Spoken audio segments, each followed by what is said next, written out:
शरद पवारांच्या वक्तव्यानंतर बुलढाण्यामध्ये वारकरी संप्रदाय आक्रमक झालाय। बुलढाण्यातल्या वारकरी संप्रदायातल्या वारकरी संघटनेच्या प्रतिनिधींशी बातचीत केली आमचे प्रतिनिधी डॉक्टर संजय महाजन यांनी।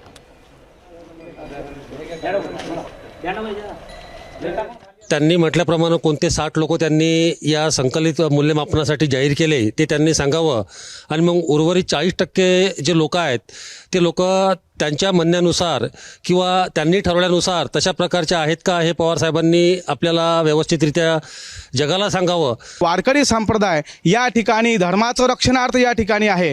जर वारकरी संप्रदायाचे प्रचारार्थ या ठिकाणी हिंदू धर्माच्या वतीने जर का या ठिकाणी काम करत असतील तर ते या ठिकाणी काय अयोग्य आहे। ही वारकरी हा प्रत्येक हिंदू आहे आणि हिंदूच्या वतीने या ठिकाणी होणारे जे काही आज अन्याय अत्याचार आहेत ते जर या ठिकाणी बंद होण्यासाठी किंवा त्यांच्या रक्षणार्थ एखादा राजकीय पक्ष जर या ठिकाणी येत असेल तर त्या ठिकाणी त्यांच्यासोबत राहण्याचा किंवा त्यांना सहकार्य करण्याचे काय वाव आहे। वारकरी संप्रदाय त्यांचा हा मूळ असं वाटतं की पिंड नाही आहे। बरेच वेळ ते मुख्यमंत्री झाले पण त्यांनी कधी विठोबाची पूजा केली नाही।